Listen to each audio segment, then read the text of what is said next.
The NFL Combine's over with, and now it's time to re-rank the rookie wide receivers with this new data.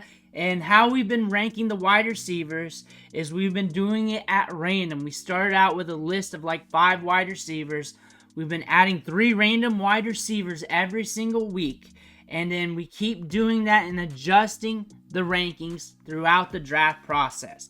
A big part of the process happened on Saturday when these wide receivers ran the 40-yard dash, did the vertical, did the broad jump, did the drills, and now it's time to evaluate these rookie wide receivers. Before we do that, you need to click that subscribe button because we're here to help you with your Dynasty Fantasy Football teams, help you win your rookie drafts, help you learn more about the NFL draft, and everything else. But let's look at the tier maker. Here we are. We got an S tier all the way down to D tier. We might add some tiers today, and what we start with may not be how we finish when it comes to the rankings, so you gotta watch to the end.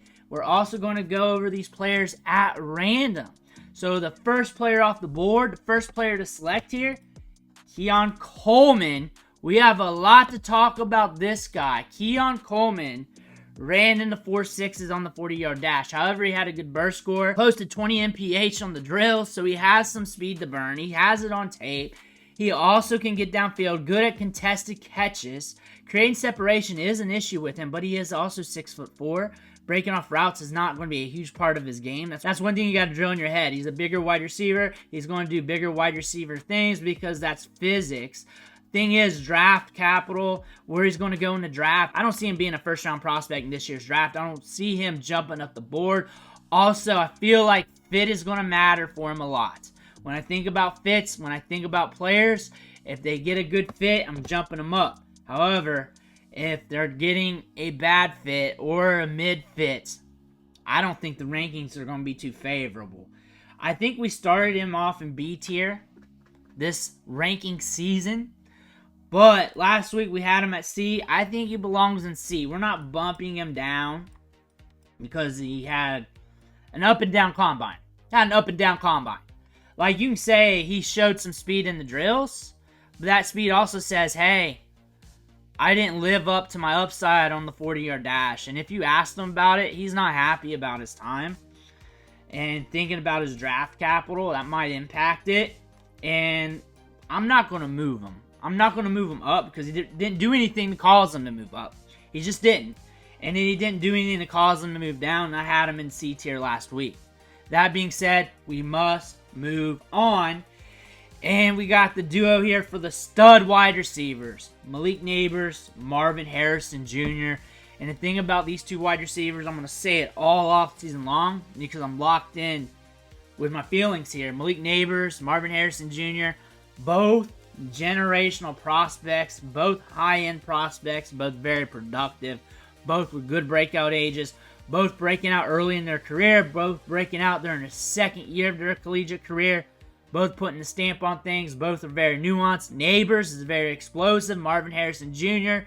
is a tough wide receiver, strong hands, breaking off routes, very good at catch point. Both of these guys are top-tier prospects. The NFL draft's going to say it. We see it in the numbers. We see it in the tape. When it comes to ranking these 2 guys, really depends on how I feel when I wake up. I don't even think that's a hot take. I think I'm down in the middle. Down in the middle. Some people are just locked in Marvin Harrison Jr. as the wide receiver 1. There's some people that only have these 2 guys as their wide receiver 1. Some people have Nabers as their wide receiver 1. And my mind's like this every day. It's just switching. It's just doing this. And again, tiers are tiers. That's not straight up ranking. So if I'm in this tier, that doesn't mean he's ahead of this guy. Sometimes he is. Sometimes he's not. And this guy's ahead of him. That's how it is. But real talk, these guys are oscillating in value in my head right now. I like them both. And if I'm in a bunch of leagues and I got the same pick at the top of the draft, I am diversifying between the 2 of them. And I'm not thinking twice about that. And we're moving on to the next player here. And another big dog's coming off the board. He did well at the Combine. He did very well at the Combine. That's Odunze. He's still running a 3-cone because he wants to get his attempts in. He's still doing that. That was a big news facet at the Combine. Him just running a 3-cone all night trying to beat his time. Odunze, though, we got size, we got athleticism, we got burst, we got production. We're going to have draft capital. He can get downfield. He's going to get you a good average depth of target. When you look at him versus Malik Nabers and Marvin Harrison Jr., there is a little bit of difference in the prospect profiles. Both of these two guys, productive more early in their career. They're a little bit younger, especially Nabers. Nabers a little bit more explosive off the release. Odunze is a very good prospect. You put him in last year's class, wide receiver 1. If you want to play it safe, you'd pivot to Jordan Addison, but he's the wide receiver 1 in last year's class. He is the wide receiver 1 in a lot of classes. You can't be down on him if you put him here and just give him his own tier like I've been doing. He's a wide receiver 1. He is in a lot of classes. It just so happens we got 2 generational talents in this class with him. And that really makes things weird. That makes this wide receiver class weird because there's so much talent. The thing is about this wide receiver class, pretty much if you're on the board from S to D, you're good. You're good. And then you got to rank among that. If you're in D tier here, you're pretty much like a B tier guy in any other draft class, if you really think about it.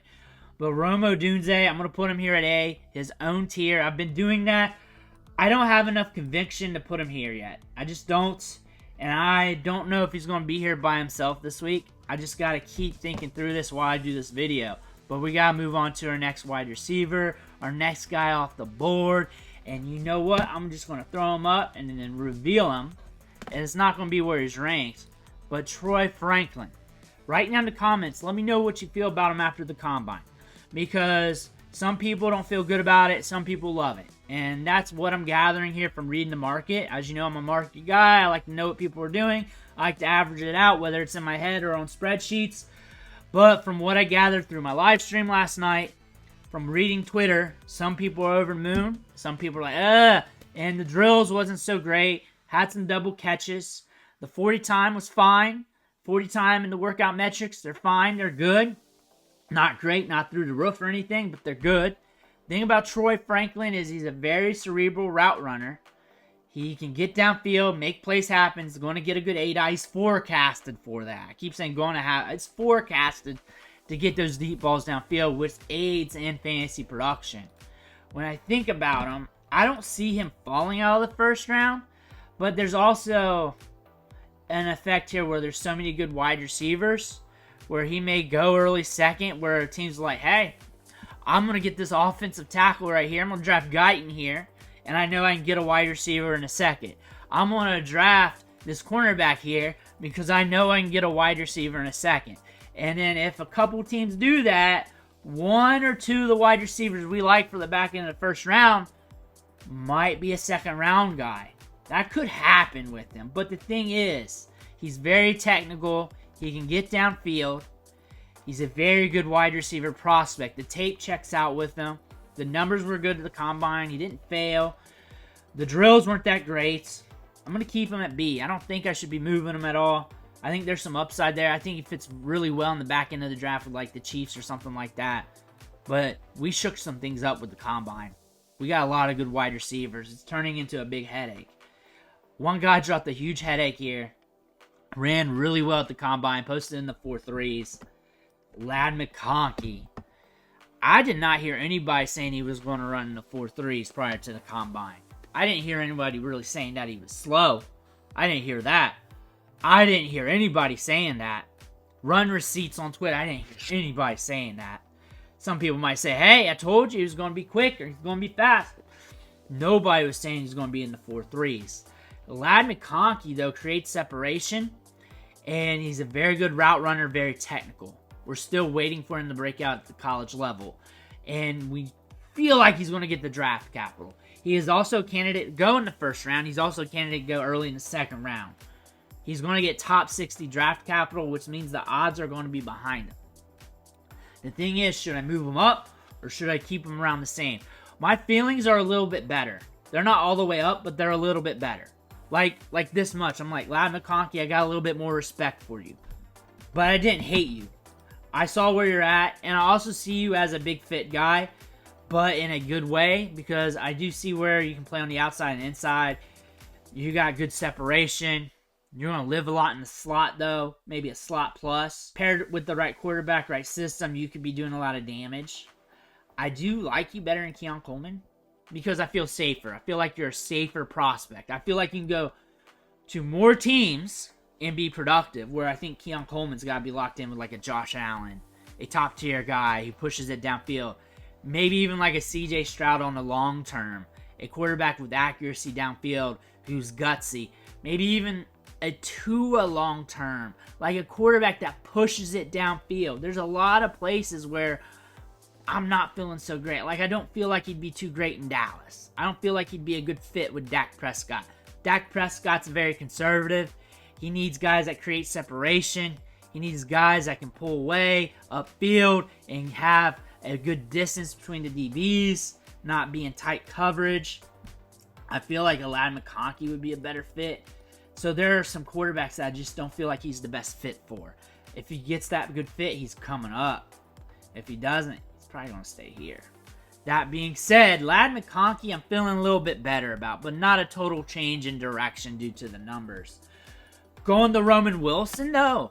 And his combine was underrated because he posted good numbers. He was quick on the 40. He's got some speed. He's explosive still. But there were a lot of biblical facts coming out of him for him before the combine, after the Senior Bowl. And everybody loved him at the Senior Bowl. One of the best wide receivers, or one of the best performances out of the wide receivers at the Senior Bowl. That makes sense. He's got some speed. He's very nuanced. He really creates separation. He's on a very similar archetype with Ladd McConkey, and I feel like they're going to be close in draft capital, and I like them both. I kind of like Roman Wilson as a player on tape a little bit better than Ladd McConkey. I like the production a little bit better. I do. Also, obviously, between these two players is a fits thing with their teams, but this is where I'm at right now. This is where I'm at right now with these two players. I think Ladd McConkey I'm feeling a little bit better about. And some people are like, yeah, I already got him as a top 5. I already got him as a top 5. A lot of those are saying that because we have a good feeling about the draft capital already. I don't have 100% good feeling that he's going to hit with every fit he goes to, every team, every situation. But we got to move on. Next wide receiver is Brendan Rice. Brendan Rice, hard guy to rank here because I really like him. I like him where he's going to go at value too. If I'm ranking these guys at value, at cost versus their talents, he's actually kind of up there. When I'm ranking him with these wide receivers, he's kind of up there. Brendan Rice has some skills to his game. I like how assertive he is. He's very good at breaking off routes, like in a different way. He's got that my ball mentality. He's got that I'm going to break off this route and create separation. Hang on me if you must. Stick with me if you must, but I'm still going to win mentality. I like that a lot. Almost broke out with 2 different collegiate programs too. Like, just barely there. Just sniffing the nuts of that. I like Brendan Rice. There's some polarization there. I think draft capital-wise in drafts, he's going to be sitting behind, like, ADP-wise behind these guys. It's really hard to justify that. Like, you're thinking that the draft capital involved, we're ranking for Dynasty Fantasy Football. So if you're thinking about the draft capital, it's more here. But if you're putting talent and everything in and upside, you're here. That being said, this is going to become a big row. Let's start it here with him, and maybe we move him down later. But he's up here with these guys. But again, when I think about the draft position of these two guys and Brendan Rice, there's going to be a difference there. I'm going to set him here. And like I said earlier in the video, if you're from S to D, you're good. You're good, and you're B tier in any other class. And plus, I made a whole tier for Odunze. So really, that's a C tier, if you think about it that way. Like, I should just name this Odunze, but I might put someone up there with Odunze. But come on down, Xavier Worthy. Big winner from the Combine. It's hard to not see him going in the first round, but he could slide to early second. The thing about him, he's been productive throughout his collegiate career. Age 18, 30-some% market share of team's passing production, and held it steady throughout his career. Watch him break off routes. Watch his release. He can put dudes on skates. He can get downfield. 4.21 40-yard dash. We all know that. We already had him ranked high last week. So when we think about Xavier Worthy, we can't really put him up there with Odunze. It's just he did not have the lights out production. He just did not have that. Production and draft capital matters. Odunze's locked in. The NFL likes him. Big media likes him. The production's there. The metrics, the size are there. Right here's where he fits. I'm going to move Troy Franklin back. I'm kind of oscillating. I like Troy Franklin from a technical sense. I think Xavier Worthy also underrated on his technical sense. The upside with the speed's also there. He's also got good production, good breakout age. One of the few wide receivers in this class was an age 18 breakout age. They're hanging out in Tier B. Next, Malachi Corley. He looks weird up there, right? Because it should. Because he's not Marvin Harrison Jr. or Nabers, but Malachi Corley. Steve Smith likes him. Projected as a thick slot. And I saw a tweet that they were mentioning him switching the running back or getting some looks at running back. Weighed in, well, like 214, 217 or something like that. A thick wide receiver prospect for the slot with a my ball mentality. Decent production metrics, but one that's at the G5 level, not at the Power 5 level, not a top tier Power 5 program. We're at the G5 level, and we're projected to go in the slot, which means there's going to be other wide receivers in your offense on the outside taking away targets, taking away ADOT. Really, he's a fit guy. And with him being a fit guy, and with him not projected to get very good draft capital or better draft capital than some of the guys in C, like I think Keon Coleman easily gets drafted ahead of him. And do you like him or Brendan Rice better? I like Brendan Rice better, so I'm going to put him in D. And he's not to the point where I need to make an E tier for him. So I think he's comfortable in D right now. I think he is. But Xavier Legette. Here we go. Here we go. Because I was very strong with my opinions on Xavier Legette. I said if this guy comes out here and fails the combine, we have to send him to hell. Because his scouting report depends on his size adjusted athleticism. When I mean fail the combine, anything worse than like a 4.45 and a vertical that's like 36, 37. Pretty much average markers, but good for his size. Because he's already been compared to DK Metcalf by scouts. Guys like that with good size adjusted athleticism. And he's also kind of raw as a wide receiver prospect. But I will give him some flowers. He was showing some nuance at the Senior Bowl. The ability to break off routes. But I do think he does have the technical traits to increase his production and to develop into a good wide receiver. And I think his draft capital might be a little bit higher than expected. That being said, I'm not out. I was waiting. But it's not like I'm going to pump him up to C and be like, yeah. I'm going to put him like here. So he's really jumped from like a guy that was around here to where he's at here. Really. Well, it might change him when we add in some guys. But he's not going to hell. He's not going to E or Z. He's going to stay in D. He's going to stay there. I think there's some upside. Right fit, given time to develop. I don't want him to be projected to be the team's wide receiver 1 right now. Could be a surprise candidate. Definitely could be. People also was comparing him to Deebo Samuel. I think that's stupid and ridiculous. Totally different player. Just look at the numbers too. Totally different. That being said, let's move on to our next player, Jalen Polk. Jalen Polk, come on down. The 40 time was okay. It wasn't stupendous. It didn't win him any money. He's got a good ADOT. He makes plays downfield. He's got good hands, good ball skills. You can definitely see in the right fit being productive for fantasy. When I look at him, I don't think he really won me over at the combine. And I feel like the market here at the wide receiver position is really good. I also see how he's technical downfield. How he could really win you money in fantasy in the right system that pushes the ball vertically. I don't want to ignore him either. He can't go to E tier, but he's not getting the draft capital of these guys.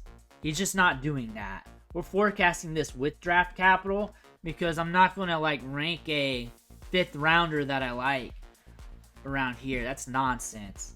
Jalen Polk, right around this area. I like him better than Malachi Corley due to the projected ADOT at the next level. So I'm going to keep him there. You can argue amongst yourself, but we got to move on.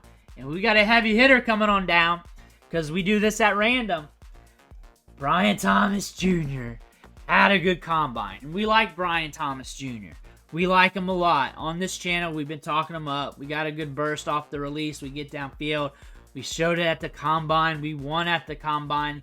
I don't know if we won any money at the combine because it was kind of expected. But we got good ball skills. And when I look at Brian Thomas Jr., when I think about him in the rankings, he's solidified to go in the first round. Definitely is. Solidified to go in the first round. We got good size, we got good height, we got good length, we got good ball skills, we got good technique off the release. Thinking about where we measured out here and where he's going to go in the draft, because I feel very good he's going to go to a good portion in the draft. Let's put him here. I think he's closer to Odunze than Odunze is to these guys. And I think he broke off in a tier from Franklin. And Xavier Worthy, he's making a case for here right now with the production metrics and stuff. But I think with Franklin, his ability to break off routes, get downfield, allows him to hold some value. And I don't think Franklin belongs in C. I like his talent. I like Worthy's talent. I think this is looking good. We are getting some differences here from last week. But we got to move on. We got to move on to another player here. Jacob Cowan. He doesn't fit in here, but let's make a Karen mad for once and put him ahead of Malik Nabers and Harrison Jr. Malik Cowan, productive with 2 different collegiate programs, broke out at age 18, a Debbie darling. He's not going to get draft capital, but you're going to get him at a good discount in rookie drafts because we got so many good wide receivers who are getting draft capital that we're excited about. We also got the running backs to talk about. Jacob Cowan here. Big time option here in the back half. Could be a sneaky surprise. Did well at the combine. Ran well at the combine. The thing is, draft capital is going to matter. We also have some economics here with the wide receivers where some of these guys are going to get diluted down in the draft. Not pushed down, but diluted down in the draft because you're going to be like, hey, I can get that center right here real quick in the 3rd round. Give me another wide receiver in the 4th round because there's still good wide receivers there. I'm going to get this center. I'm going to get this 3-tech. I'm going to shore up my safety spot here real quick. I know I can get a wide receiver in the 4th or 5th round.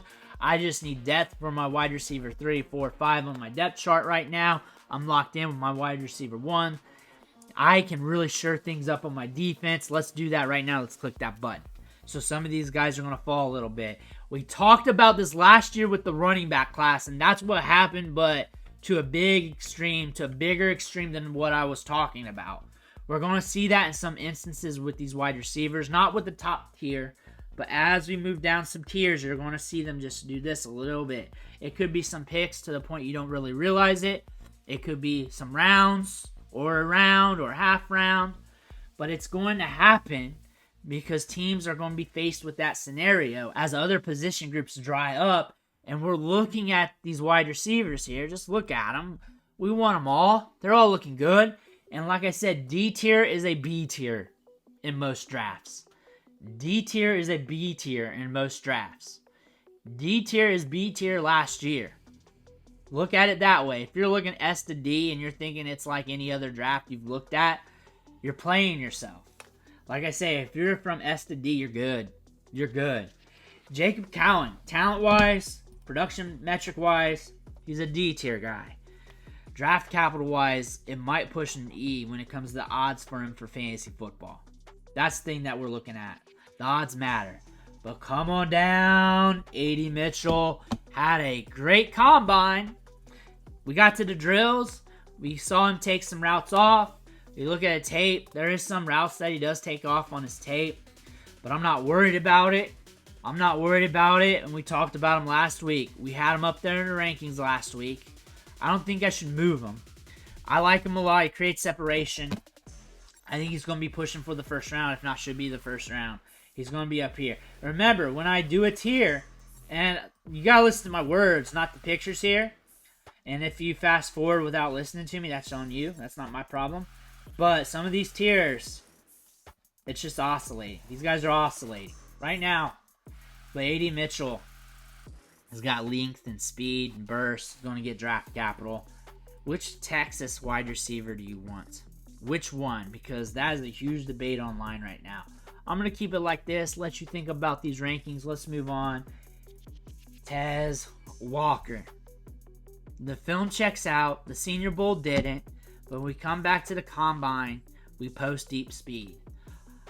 Fit's going to matter. Draft capital is going to matter. And when I say fit, he can't have 2 wide receivers in front of him and us waiting for him.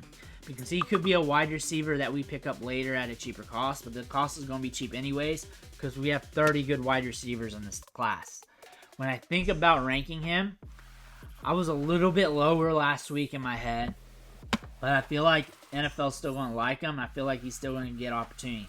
I like his ADOT, his ability to win downfield. I think he's still going to get opportunities. I think he's still going to be good. I think D's more of a ranking, like Brendan Rice and Leggett is definitely higher than these guys. And I think Cowing and Corley, Walker, and Polk is kind of like in a similar situation where they got ways they can win and be very productive in football. But you know all 3 of them's not going to do it. And you also know fit, system, quarterback, all that stuff matters. Cowing's kind of different due to draft capital. But again, you see the goods on tape. You see the goods with the production metrics. You see all that good stuff. You can't really bump him down to E. There's no one really for E right now. But we move on to another heavy hitter from last week in the rankings. And this guy is a sleeper. Ricky Pearsall. He's not a sleeper anymore. I don't think there's any sleepers with these wide receivers. I think everybody's just in love with them. They're ready to hug all these wide receivers and just keep drafting them. That makes sense. But Ricky Pearsall has got a lot of upside in his game and had a good combine, posted good numbers. You look at the tape where he got ball skills, making plays happen downfield, sticky hands. Draft capital might be in the right spot to where you're catching him at a good discount in Dynasty, which I love. I love players who are coming at a discount, and I like talking about the 3rd and 4th rounds of rookie drafts more than the 2nd and 1st. I think he's probably going to be locked in for a 3rd round pick unless he goes somewhere great. When I think about the draft capital, I can't put him with these guys. He's more with these guys, and I think he's more sneaky than these guys. But I think Brendan Rice, I like him a lot. I'm going to have him like around here. I think these 3 are their own tier. Let's make another tier. We're back. We got an E tier right now. We're moving some players down to E tier just to make this make a little bit more sense with my thoughts. So Polk is going down to E tier. Tez, E tier. Malachi Corley, E tier. Cowing, E tier. Makes more sense to me because I have feelings for Brendan Rice, Pearsall, and Leggett. I don't really have feelings for him. The size adjusted athleticism, draft capital, and the mold of clay with him is super intriguing. These guys got to go to the right situation or they're going to be dead. Like, same thing kind of with Keon Coleman, but he's going to get more draft capital. I got him ahead of that. If you're an A to D, you're pretty much B tier plus in any other draft. E's probably B to C-ish in any other draft. I got another guy for you, and we're going to start our next 3 wide receivers that we're adding into the mix. All these guys have been previously ranked, but now it's time to switch some shit up here. First things first, Javon Baker. Come on down. And he's one of the guys I like. The fantasy community likes him, which scares me. That's what scares me the most, is that a lot of people like him. That scares me the most, that a lot of people like him. What I like about him is what he did at the Senior Bowl, what he showed off to me, and that's a my ball mentality. That's a work ethic. And he's very assertive, a very assertive player. Came in at Alabama as a top-end recruit. He looked good on film. He just played with some top dogs. And he did the smart move, switching to a G5 program, switching to a smaller school, and being productive and taking over. Because if you're that dog, you should take over instantly at a smaller school, smaller program, but not too small, and be productive like he did. If he would have went to a Power 5 program, a bigger school, then guess what? They're bringing in top recruits. They're trying to get that 4-star. They're trying to get that 5-star. And they need those wide receivers to stay. So they're going to be getting opportunities in practice. And they're not going to sit by and watch. So a guy like Javon Baker is going to be in the mix here. Maybe not getting the looks he should. I think he did a smart move. I think that was very mature of him. Very smart play here. When I think about him, I'm high on him. I'm really high. Mentally, I'm around here. I'm around here. I think when you watch the tape, you got some big things happening. I'm going to put him right here. I want to put him here. I want to put him here real bad. 1 for 1, not counting draft capital, not counting hype, and not worrying about team fits. It's probably more like here. But realistically, it's either here or here. Right here, I'm going to keep it there. I like Baker a lot. So that means he's easy B tier in any other draft. He's easily up there. The draft's got to tell me something, though, because the draft may not like him. But we got to move on to our next guy, Malik Washington. Malik Washington is a guy you're looking at in the 4th round of your rookie draft. Maybe a little higher, depends on where he goes. He's going to fall a bit in the draft because this wide receiver class is deep. And like I said, some of these wide receivers are going to go a little bit farther down than what you would expect once we get into the thick of things. Once the top guys are done, that 2nd tier or 3rd tier is done, things are going to get a little bit weird. Malik Washington, though, has got some goods in his game. We've seen that. He's got some production. He's got a lot of production. He's got speed. Showed up well at the Shrine game. Did well there. Malik Washington did well at the Combine. 42.5-inch vertical. When I think about ranking him, I think about draft capital. I think about upside. Kind of like very similar to a Jacob Cowing and these guys. I can't make another tier. Probably like right there. Probably right there. But we're moving on to our next guy. And we got a Michigan man. Cornelius Johnson. And Michigan is just sleeping on their own. They're sleeping on their own wide receivers. I go back and looking at the tape, though. He does have some goods to his game. Strong at the catch point. Sometimes the ball gets into his body, but he catches it well with his hands. We got length. We got speed. It's very labored getting out of the release at times, but he is a taller wide receiver. He's a fit guy. And there is some upside here, but I'm going to put him here at E right now. Pay attention to where he goes in the draft. Where is he at?